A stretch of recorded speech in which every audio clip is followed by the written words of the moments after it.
सोनपुर नाम का एक बहुत ही प्यारा सा गांव था। उसी गांव में रेखा अपने पति और 2 बच्चों के साथ हंसी खुशी रहा करते थे।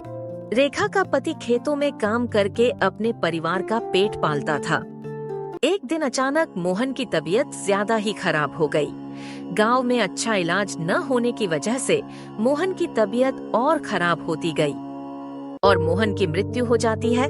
इस सदमे से उसका पूरा परिवार टूट जाता है। धीरे धीरे दिन बीतते जाते हैं। अब रेखा के घर में जो थोड़ा बहुत राशन था खत्म होने लगता है। वह बचे हुए राशन से बच्चों के लिए आलू की कचौरी बनाती है। तभी बाहर से एक आवाज आती है, क्या कोई घर में है जो इस भूखे को खाना खिला सके? रेखा बाहर आती है तो देखती है कि एक साधु बाबा बाहर खड़े थे जो बहुत भूखे थे। रेखा खुद न खाकर अपनी कचौरी साधु को खाने के लिए दे देती है। साधु रेखा के उदास चेहरे को देखकर चिंता की वजह पूछता है। रेखा उदास मन से सब कुछ उस बाबा को बताने लगती है। बाबा, आखिर मैं क्या करूं? मुझे कुछ समझ नहीं आ रहा है। मैं अपने बच्चों का पेट कैसे पालूं? आप ही कुछ उपाय बताइए बाबा। बेटी, तुम निराश न हो।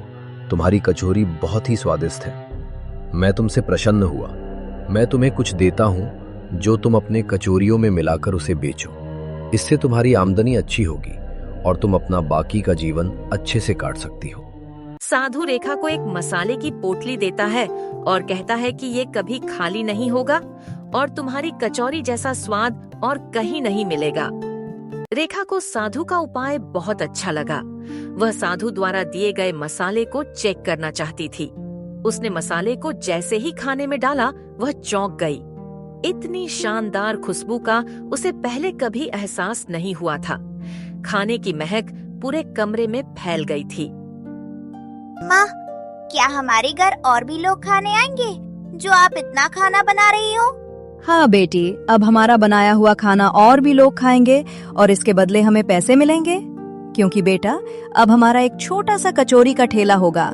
हम कचौरी बेचकर खूब पैसा कमाएंगे। माँ, आप हमें पापा की तरह अकेला छोड़ के मत जाना। आपके बिना हमारा क्या होगा? ये सुनकर रेखा का दिल दहल उठता है। वह मोहन के साथ बिताए पल को याद करके रोने लगती है। उसने तो कभी सपने में भी नहीं सोचा था कि मोहन उसे अकेला छोड़ के इस दुनिया से चला जाएगा। रेखा के पास जो भी जमा पूंजी बची थी उसे बेचकर एक ठेला खरीदती है और कचौरियां बनाकर बेचने की कोशिश में लग जाती है। माँ, हमारी दुकान पर कोई आ क्यों नहीं रहा है? धीरज रखो बेटी, साधु की बात मिथ्या नहीं हो सकती। हमारी कचौरी की खुशबू लोगों को हमारे पास आने को मजबूर कर देगी। अरे वाह, तुमने ये बहुत अच्छा काम किया बेटी। कचौरियां खाने के लिए अब दूर नहीं जाना पड़ेगा। हाँ काका, अब आपको कचौरियों के लिए दूर नहीं जाना पड़ेगा। क्या एक प्लेट कचौरी लगा दूं आपके लिए? नहीं नहीं बेटी, अभी खाना खा के घर से निकला हूँ, किसी दिन और खा लूंगा। खुशबू तो बड़ी शानदार आ रही है। एक काम करो बेटी, एक कचौरी लगा ही दो, तुम्हारी भी बोहनी हो जाएगी। आज दुकान का पहला दिन था और रेखा को गांव के काका को अपनी पहली कचौरी खिलाई। काका ने जैसे ही कचौरी को खाया वह उसके स्वाद से अचंभित हो गए। वाह, इतनी स्वादिष्ट कचौरी मैंने कभी नहीं खाई बेटी।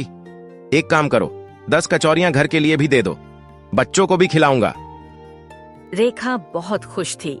वह मन ही मन उस साधु को धन्यवाद करती है। जैसे जैसे कचौरियों की खुशबू हवा में जाती, लोग खिंचे चले आते। वाह, क्या स्वाद है।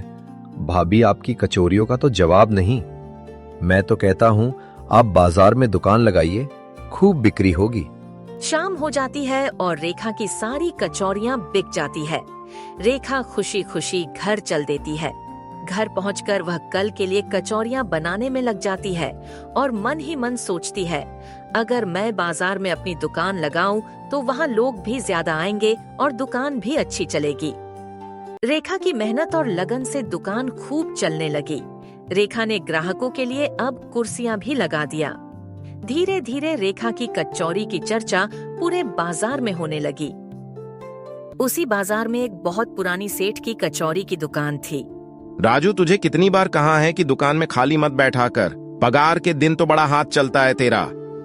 सेठ जी, मैंने सारे काम खत्म कर दिए हैं और आज के लिए काफी कचौरियां बना दी हैं। क्या दिन आ गए हैं।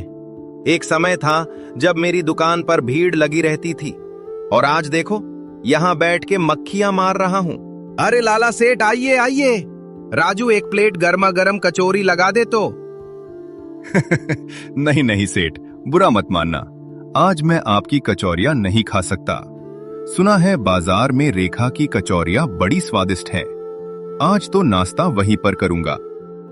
एक समय था इस बाजार में मेरी कचौरियां नंबर 1 थी और आज जिसे देखो वही रेखा की कचौरियों की गुणगान कर रहा है। पता नहीं ऐसा क्या उसकी कचौरियों में है जो मेरे में नहीं। दरअसल सेठ अपनी कचौरियों की गुणवत्ता पर बिल्कुल ध्यान नहीं देता था। उसे लगता था ग्राहक बड़ी दुकान देखकर आते हैं, न कि अच्छी कचौरियां बनाने से। इधर रेखा हमेशा की तरह अगले दिन के लिए कचौरियां तैयार कर रही थी। उसके पास साधु का दिया हुआ मसाला था जो कभी खत्म नहीं होता था। अगले दिन वह बड़ी उत्साह से कचौरियां बेचने में लग जाती है। आज ग्राहक भी ज्यादा थे तो वो हाथ जल्दी जल्दी चला रही थी। तभी वहां एक पुलिस वाला आता है। आइए आइए साहब, कहिए मैं आपकी क्या सेवा कर सकती हूँ? क्या आपके लिए एक प्लेट कचौरियां लगा दूं? बकवास बंद करो।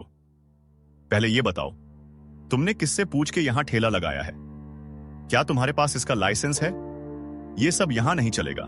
अपनी दुकान बंद करो, नहीं तो मुझे तुम्हें जेल में बंद करना पड़ेगा। साहब, मैं एक विधवा हूँ। इस ठेले से किसी तरह अपना और बच्चों का पेट पाल रही हूँ। यही हमारी रोजी रोटी है, नहीं तो हम भूखे मर जाएंगे। रेखा गिड़गिड़ाती रहती है पर पुलिस वाला नहीं मानता है। उसने रेखा की सारी कचौरियां जमीन पर गिरा दी और उसे धमकी दी कि उसने अगर दुकान लगाई तो उसे वह उसके बच्चों के साथ जेल में डाल देगा। भगवान, मैंने किसी का क्या बिगाड़ा है? मैं तो बस किसी तरह अपने परिवार का पेट पाल रही थी। अब हमारा गुजारा कैसे होगा? रेखा मन ही मन अपने भाग्य को कोस रही थी। उसके जीवन में जैसे सिर्फ दुख ही लिखा हो।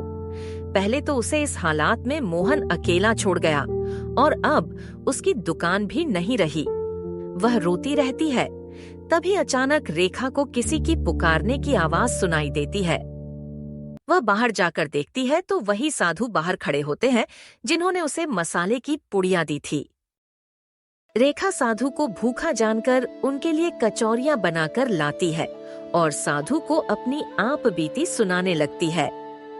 बेटी, सुख दुख जीवन का ही एक हिस्सा है।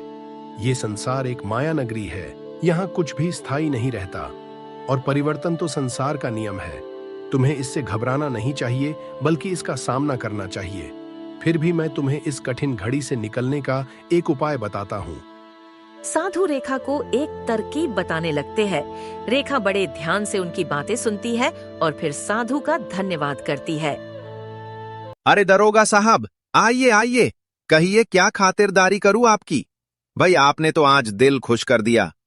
सेठ, जैसा तुमने कहा था वैसा मैंने उस कचौरी वाली की दुकान बंद करवा दी। अब तुम इस बाजार में अकेले आराम से धंधा कर सकते हो। और हाँ, तुम्हें अपना वादा याद है ना? दरोगा जी, आप चिंता न करिए, आपके पैसे आपको मिल जाएंगे। आपने जो काम किया है उसका तो कोई मोल ही नहीं है, पर आज आपको कचौरियां खिलाए बिना जाने नहीं दूंगा। दरअसल सेठ ने ही दरोगा को घुस खिला के रेखा की दुकान तुड़वा दी थी, क्योंकि रेखा की वजह से उसकी दुकान घाटे में चल रही थी। इसलिए उसने दरोगा के साथ मिलकर ये षड्यंत्र रचा। उधर रेखा साधु के कहे मुताबिक कुछ कचौरियां लेके पुलिस स्टेशन में आती है और सभी पुलिस वालों को फ्री में कचौरियां खिलाती है। उसके बाद वह उस दरोगा को भी कचौरियां देती है जिसने उसकी दुकान तोड़ी थी। ले लीजिए साहब, जब दुकान ही नहीं रही तो इतनी सारी कचौरियों का मैं क्या करूंगी? बाकी सबको भी मैंने दिया है। आप भी कृपया करके घर ले जाइए और बच्चों को भी खिलाइए। ये तो मैं ले लूंगा, पर ध्यान रहे तुम अपनी दुकान नहीं खोल सकती। ये मत सोचो कि कचौरियां खिला के तुम मुझे मना लोगी और इसके बदले पैसों की तो उम्मीद भी मत करना। चलो अब जाओ यहां से और उस बाजार में गलती से भी नहीं दिखना, नहीं तो तुम्हें जेल में डाल दूंगा। रेखा के जाने के बाद पूरे स्टेशन में उसकी कचौरियों की ही बात हो रही थी। दरोगा कचौरियों की इतनी तारीफ सुनकर उन्हें अपने घर लेके जाता है। वाह क्या कचौरी है। इतनी स्वादिष्ट कचौरी मैंने कभी नहीं खाई। सुनिए जी, मुझे रोज ये कचौरी खानी है। आप आते समय लेते आया करिए। अरे भाग्यवान, ये तो संभव नहीं है। मैंने तो सेठ से पैसे लेके उसकी दुकान बंद करवा दी। अब तुम्हारे लिए कचौरियां कहाँ से लाऊंगा? दरोगा की पत्नी को कचौरियां इतनी अच्छी लगी कि वह दरोगा से जिद करने लगती है। मैं कुछ नहीं जानती, मुझे तो यही कचौरियां चाहिए। आपने सेठ से पैसे लिए हैं, मैंने नहीं। पहले एक कचौरी खा के तो देखो, उसके बाद आप खुद मुरीद हो जाओगे इस कचौरी की। अपनी पत्नी के कहने पर दरोगा रेखा की एक कचौरी खाता है। कचौरी का स्वाद इतना लाजवाब था कि दरोगा पूरी कचौरी खाने से अपने आप को रोक नहीं पाता है। कचौरियों के स्वाद ने उसे अपनी गलती का एहसास करा दिया। अब वह ठान लेता है कि किसी भी तरह से रेखा की दुकान चालू करवाएगा। माँ, अब हम क्या करेंगे? हमारी दुकान तो टूट गई। क्या अब हम अपनी कचौरी किसी को भी नहीं खिलाएंगे?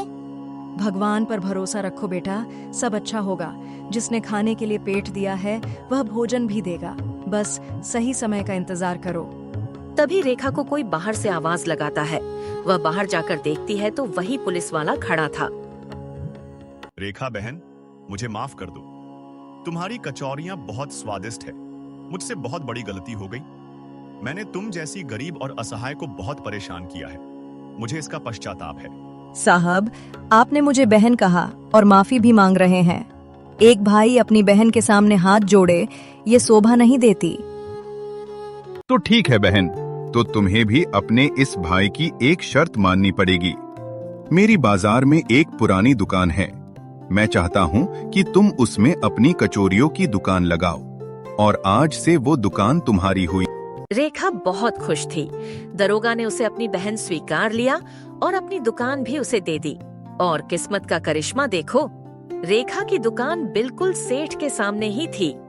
बहन, तुम्हें कभी भी कोई चीज की जरूरत पड़े, ये जरूर याद रखना कि तुम्हारा एक भाई भी है। अच्छा, मैं चलता हूँ, अपना ख्याल रखना। दरोगा साहब, आपने ये ठीक नहीं किया। पैसे मुझसे लिए और उस औरत की दुकान मेरे सामने खुलवा दी। मैं कह रहा हूँ ये सौदा बहुत महंगा पड़ेगा आपको। सेठ, कुछ भी करने से पहले 2 बार सोच लेना। अगर मैं चाहूँ तो आज के आज तुम्हारी दुकान बंद करवा दूं। पर मैं चाहता हूँ कि तुम रोज रेखा की दुकान के ग्राहक देखो और पछताओ कि तुमने एक गरीब को क्यों सताया था। आज वही औरत तुम्हारे सामने तुमसे अच्छा दुकान चला रही है। साधु की मदद से रेखा को आखिर सब कुछ मिल गया जो उसने कभी अपने सपने में भी नहीं सोचा था। जिस सेठ ने उसकी दुकान तुड़वाई थी, आज वह उसी सेठ के सामने कचौरियां बेच रही है। वह मन ही मन उस साधु का धन्यवाद करती है। उधर सामने रेखा के आ जाने से सेठ की दुकान बर्बाद हो जाती है। अब सेठ सामने बैठ के निराश मन से सिर्फ रेखा को कचौरियां बेचते हुए देखा करता है। और हाँ, अगर कहानी अच्छी लगी हो तो वीडियो को लाइक और चैनल को सब्सक्राइब जरूर करें।